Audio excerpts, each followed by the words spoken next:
Three, two, one.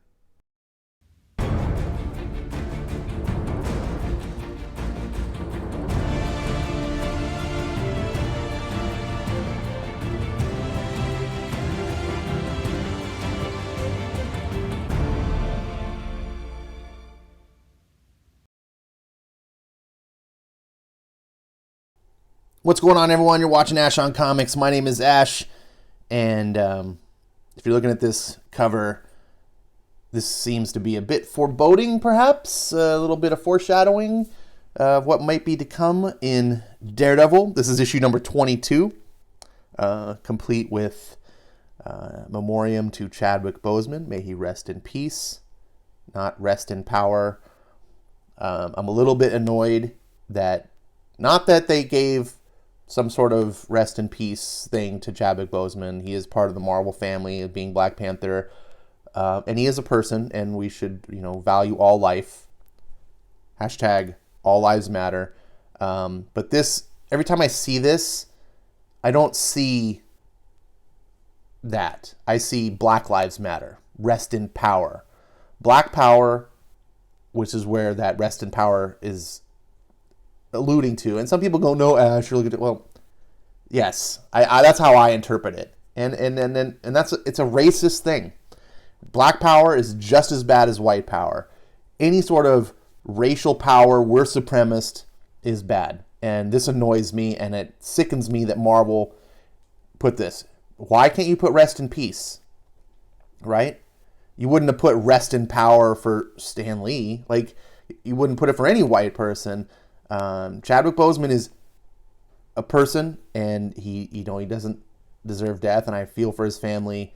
I'm sure he's got lots of people that love him, but he's just a person, and he's just an actor who got hired to play a role no different than any other actors. It just happened to be Black Panther. He himself is not Black Panther, but he's getting this treatment because of his skin color. And anyways, I'm not going to go all political here. This is here for Daredevil. And another in memoriam, Joe Sinnott, who actually is a Marvel guy, doesn't get on the cover, doesn't get rest in power. Sorry. Okay. This is a controversial issue, and I'm a little bit late to the party to it, but I really wanted to do a quick review. And I can hear Eric Breen right now going, quick review, right? Shut up, Eric. I wanted to do it because there's a controversial scene in this book. Now, I've been touting Daredevil since the beginning. Sergeant Batts donated the first 3 issues to me digitally on Comixology. I read them, did reviews of them, because if someone donates me a book, I'm going to review it. That's kind of my thing. Like, that's the least I can do is give back and do a video on it. So I've been a big fan of this ever since. And Chip Zdarsky is doing my favorite Daredevil run, and possibly the best Daredevil run since Frank Miller's. It's not Frank Miller's Daredevil run. It's not as good as that, but I would argue that it's the best Daredevil run in 20 years. And if it's not, please tell me which one I need to go read that's better than this, because I like Daredevil, and if it's better than this, sign me up. So that being said, at this point in time, Daredevil is, he's turned himself in for the murder of a criminal. He accidentally killed someone because he went too far. And this whole story, this whole run by Chip Zdarsky is based on this concept that Daredevil is, he just came back from being dead, essentially. And he's not himself. He's working off injuries. He's not there mentally.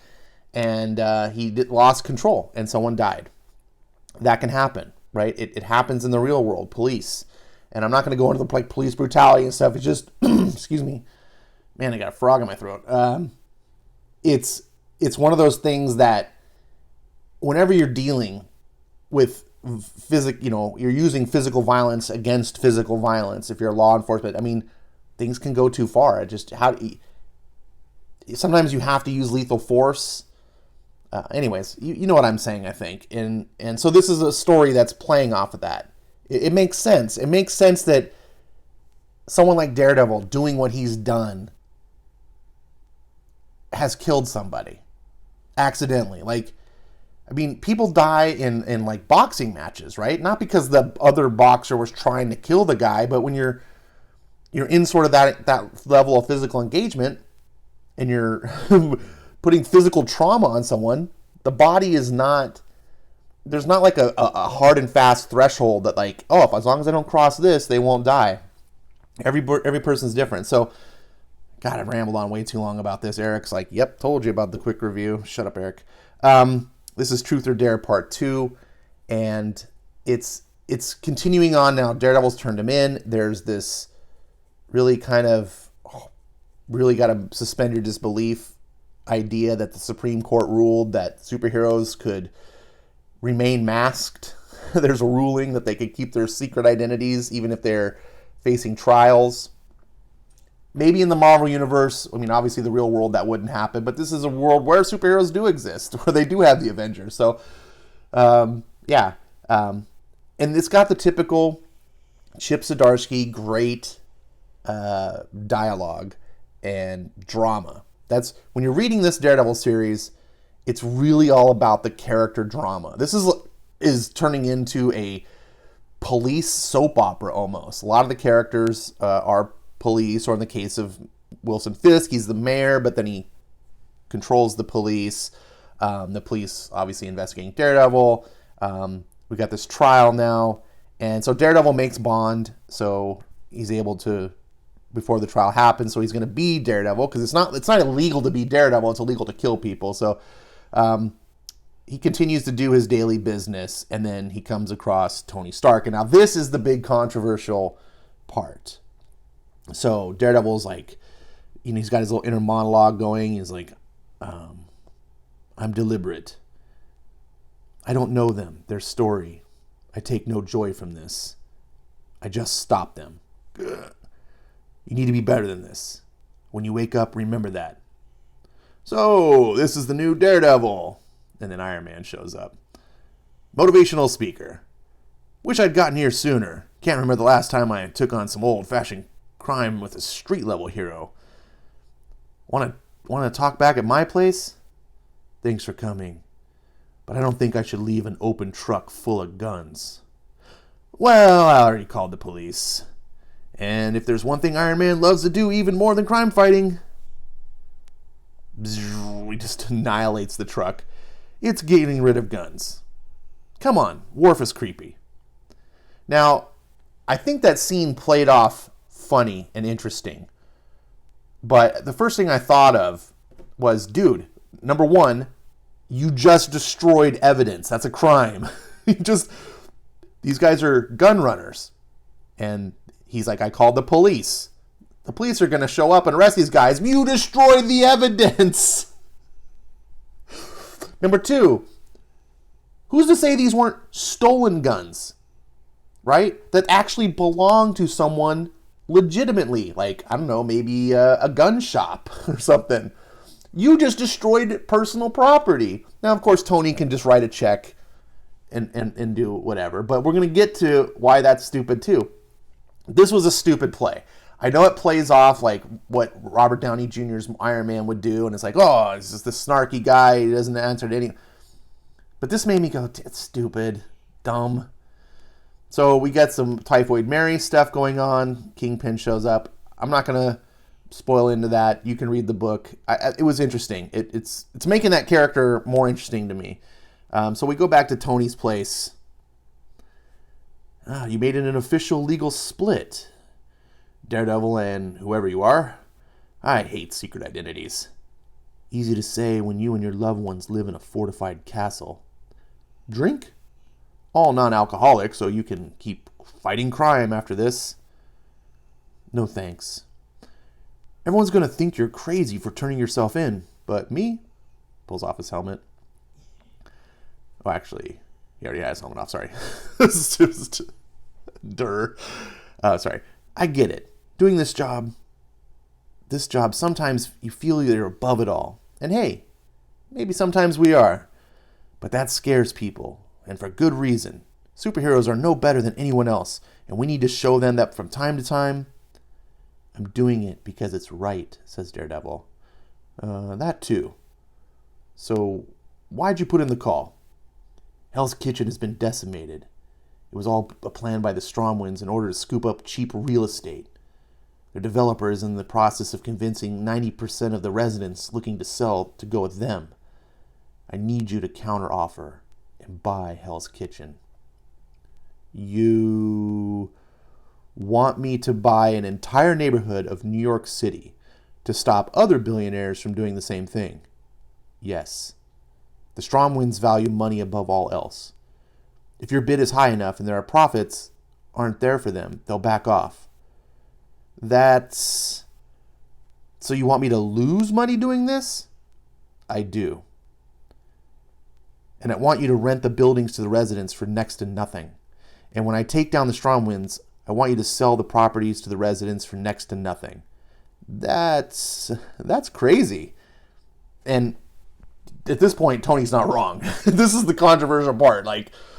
But we go on. Look, I get that the Stromwinds are bad people. I've had enough dealings with them to know. But you can't just come in here and ask me to throw away billions of dollars in order to, what, win against people who won't even notice it happening?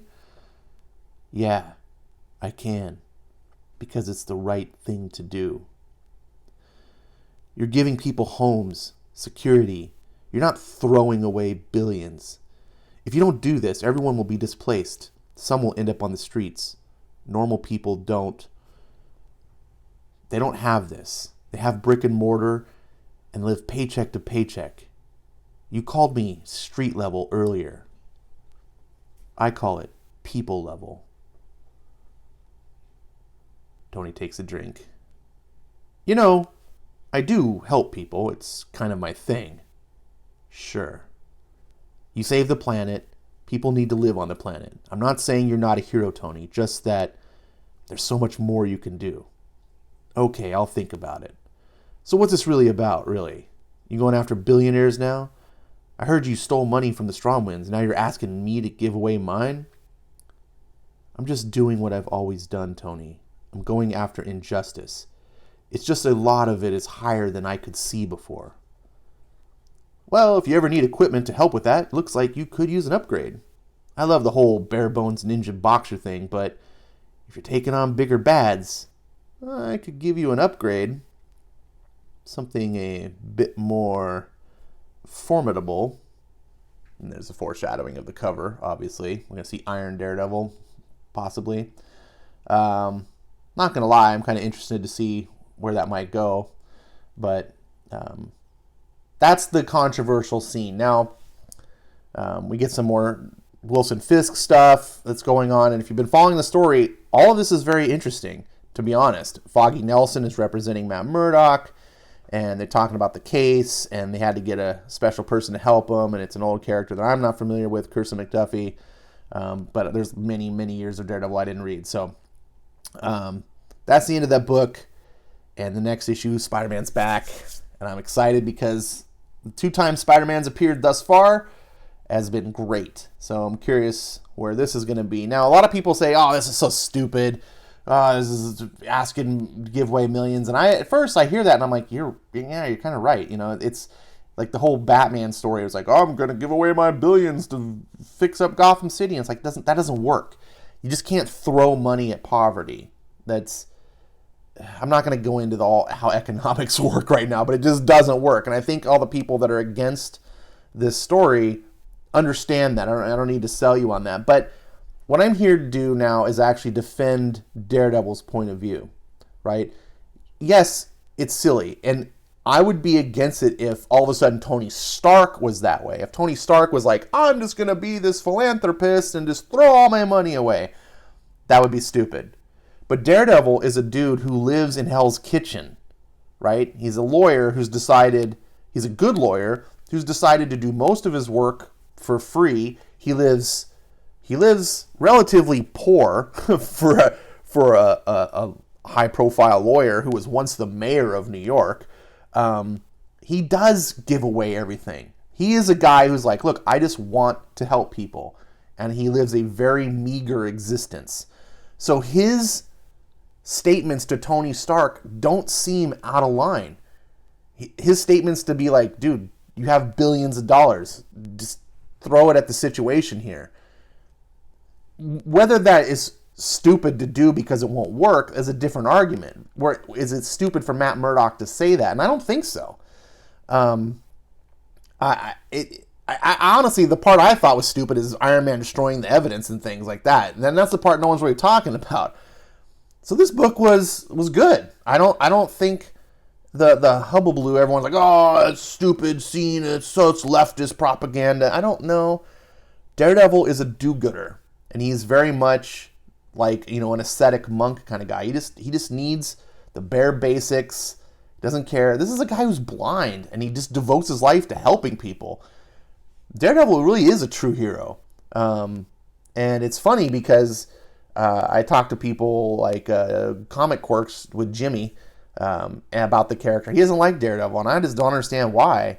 Daredevil is very much a hero. He's got mistakes. Obviously, he's kind of a womanizer, but he very much feels like a real person who just wants to do the right thing and constantly is stumbling. It resonates for me a lot because I'm a Christian, and I get a lot of flack. A lot of people who are anti-Christian or argue it, like, oh, Christians are better this, and it's like, look, I'm not a Christian because I'm better than anyone. I'm a Christian because I'm a failure.